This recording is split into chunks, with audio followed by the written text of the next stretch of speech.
बिस्मिल्लाहिर्रहमानिर्रहीम। अस्सलाम वालेकुम। नाइम रोज़ टीवी मुबारक जवेद आपकी खिदमत में हाज़िर है। नाज़रीन, हमीदुल्लाह ज़फ़र साहब जर्मनी से हमारे साथ हैं आज। आज जो प्रोग्राम का मौजू है वो सर चौधरी ज़फ़रुल्लाह खान साहब का है, क्योंकि मैंने सोचा क्यों ना उन पे एक प्रोग्राम किया जाए। पहले भी हमने कुछ प्रोग्राम किए हैं, तो चलते हैं जर्मनी। अस्सलाम वालेकुम। वालेकुम सलाम वरहमतुल्लाहि वबरकातुहू। क्या हाल है सर आपका? ठीक है? अल्हम्दुलिल्लाह ठीक ठाक। आप सुनाएं, आप कैसे हैं? अल्लाह का शुक्र है। अच्छा, मैंने कहा कि चौधरी साहब पे हमने 2-3 प्रोग्राम पहले किए, मगर लोगों की ख्वाहिश है कि और भी उनकी बातें की जाए ना। जी माशाल्लाह। तो क्योंकि माशाल्लाह चौधरी साहब का नाम पूरी दुनिया जानती है, अल्लाह ताला ने बेशुमार इज्जत से उन्हें नवाजा। तो जी मैंने कहा बिल्कुल। कि क्यों ना आज इस पे बात की जाए कि चौधरी साहब जब पाकिस्तान बना तो उनके जो बनाने वाले थे उनमें चौधरी साहब भी शामिल थे। तो जी क्या बिल्कुल। वजह, अभी भी मैं एक दिन, एक हमारे शामी साहब हैं मेरा ख्याल है, और मुजीबुर रहमान शामी। वो बता रहे थे कि सर ज़फ़रुल्लाह खान ने कायद आज़म का जनाजा नहीं पढ़ा, और लोगों को इस तरह के चीज़ें बताते, लेकिन पूरी बात नहीं बताते कि क्यों नहीं पढ़ा ना। हाँ जी बिल्कुल। अच्छा, क्या वजह थी ये नहीं उन्होंने बताया ना। बिल्कुल तो सही। मैंने कहा आप माशाल्लाह काफ़ी करीब रहे हैं चौधरी साहब के, तो आपसे मैं पूछता हूँ कि आपको इस बारे में शायद इल्म हो। जी मैं अर्ज करता हूँ। जी प्लीज़। बात ये है कि जब जब पाकिस्तान बना है जी। तो उस वक्त चूंकि कायद आजम को बहुत सारा काम करना पड़ा, और फिर उनकी सेहत पर भी उसका बहुत असर पड़ा। जी। तो चौधरी साहब लिखते हैं अपनी किताब में जी। कि 1948 में मैंने 2-3 दफा मोहतरम कायद आजम की खिदमत में दरखास्त की कि आप अपनी सेहत का ख्याल रखें। जी। तो उन्होंने हर बार ये बात कह के टाल दिया कि जी। ये तो उनकी मामूल की सेहत है। जी। डॉक्टर साहब कहते हैं कि मैंने फिर उनकी हमशीरा मोहतरमा फातिमा जना, उनको मैंने अपने फिक्र का बताया कि मुझे उनकी सेहत का फिक्र है। जी। तो उन्होंने मुझे बताया, फातिमा जना ने, कि मैं खुद मुतफक्कर हूँ कायदे आजम की सेहत की वजह से, जी। लेकिन वो किसी की सुनते नहीं है, अपनी ही करते हैं। जी। तो वो बाद में सेहत ज्यादा खराब हो गई। फिर पता है सबको कि वो कोयटा जियारत तशरीफ दे गए, जी। और वजीर आजम उस वक्त जो थे लियाकत अली खान, वो चूंकि चौधरी साहब वजीर खारजा थे, तो मुख्तलिफ औकात में उन्हें उनकी खैरियत की इतला दिया करते थे। जी। और चौधरी साहब कहते हैं कि एक दिन मुझे उनका टेलीफोन आया, मगरिब के वक्त उनका पैगाम मिला कि मैं फौरी तौर पर गवर्नर जनरल की रिहायशगाह पर चला जाऊँ। जी। तो मैं फिर वहां चला गया, लेकिन मेरे ज़हन में ये था कि कायदे आजम तो वापस नहीं आ रहे, वो तो उधर ज़ियारत में है। जी। तो आज पता नहीं ये क्यों बुलाया गया है। जी। बहरहाल जब मैं वहां पहुंचा तो जो एडीसी थे वो मुझे बागीचा की तरफ ले गए। अच्छा। तो वहां मैंने देखा कि वजीर आजम जो है लियाकत अली खान, वो बड़े परेशानी के आलम में टहल रहे हैं, इधर उधर फिर रहे हैं।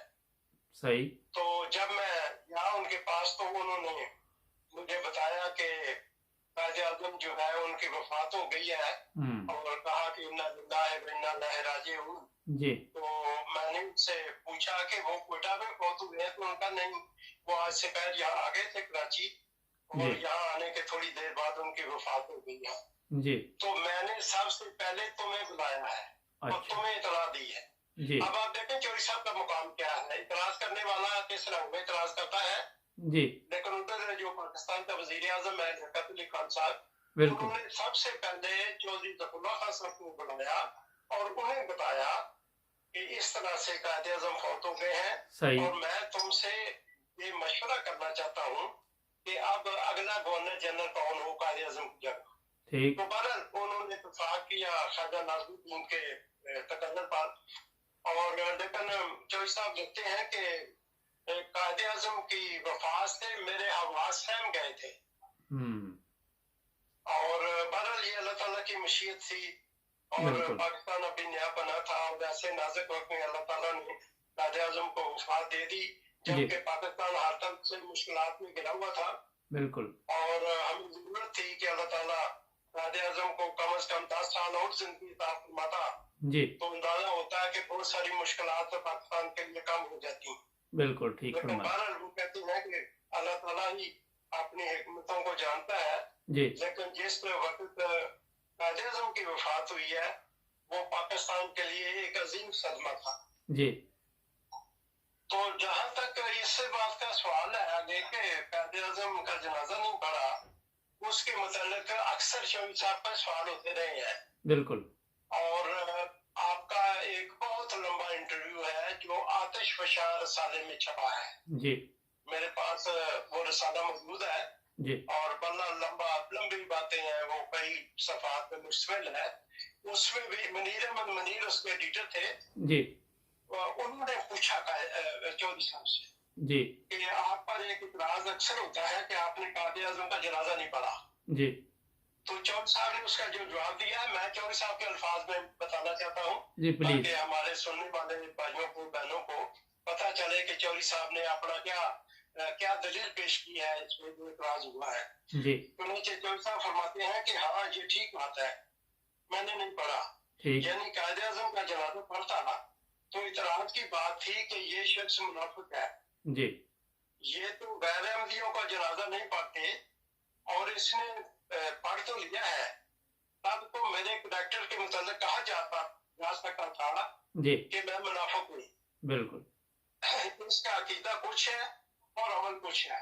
दुरुस्त इसने हर दिल अजीजी हासिल करने की खातिर कायदे आजम का जनाजा तो पढ़ लिया है रहमतुल्लाह अलैह का।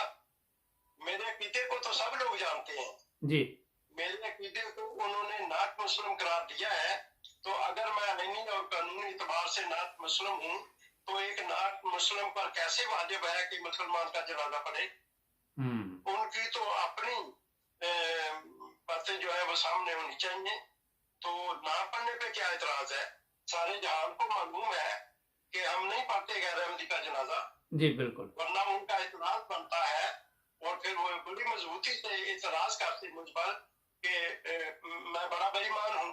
जी कायदे आजम में कौन सा फर्क था जो उसका जनाजा जो है वो पढ़ा है। तो बहरहाल ये है कि वो चौधरी साहब कहते हैं कि मैं बड़े एहतराम और तलब के साथ वहाँ गया जहाँ कायदे आजम का जनाजा था जी और वहाँ पे फिर तस्वीर भी छपी है। ठीक वो भी नाज़रीन को हम स्क्रीन पे दिखाएंगे। हाँ जी वो मैं आपको भेज दूंगा जी तो उस तस्वीर से जाहिर है कि मैं किस हालत में बैठा हूँ।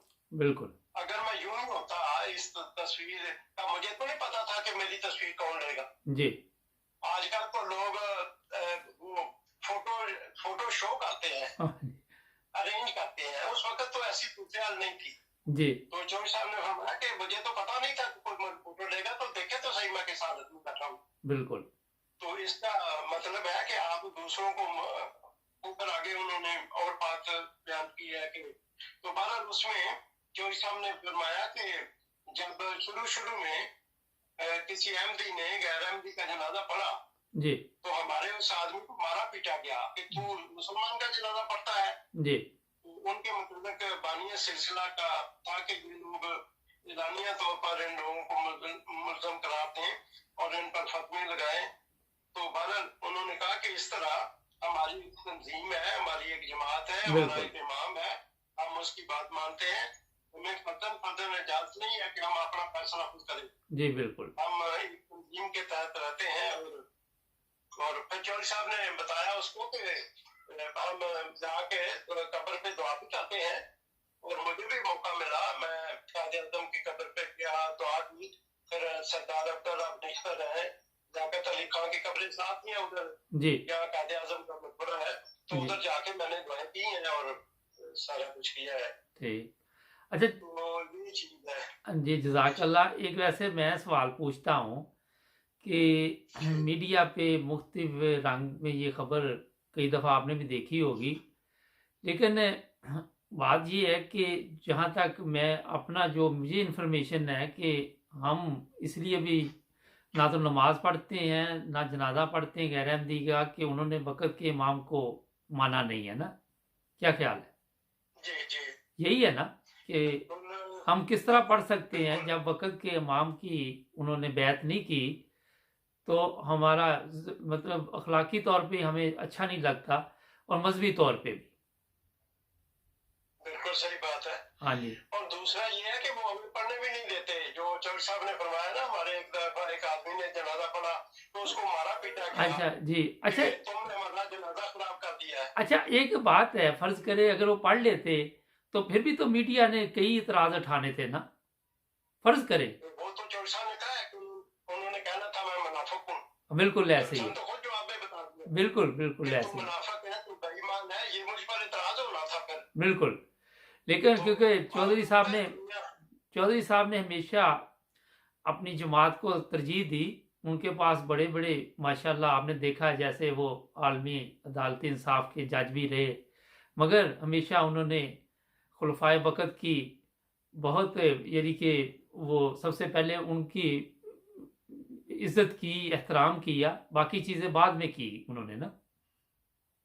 बिल्कुल सही है। हाँ जी। बात ये है कि मालिक साहब, आप जब आप देखें जी। तो हजरत कायद आजम रहमतुल्लाह अलैह का भी यही मौकफ होता था। बिल्कुल। कायद आजम अपने मौकफ के बड़े पक्के थे। अभी जो मैंने सुना है और बताया है कि चौधरी साहब ने उनकी तबीयत के मुताबिक तशखीस का इजहार किया, कायद आजम को 2-3 दफा तवज्जो दिलाई जी। तो उनका मेरी सेहत ऐसी ही रहती। बिल्कुल। फिर इसमें मसले की हमशीरा से बात की आवाज़ ज़रा फरमाते ठीक कर लें आप प्लीज़, आवाज़ ठीक कर लें।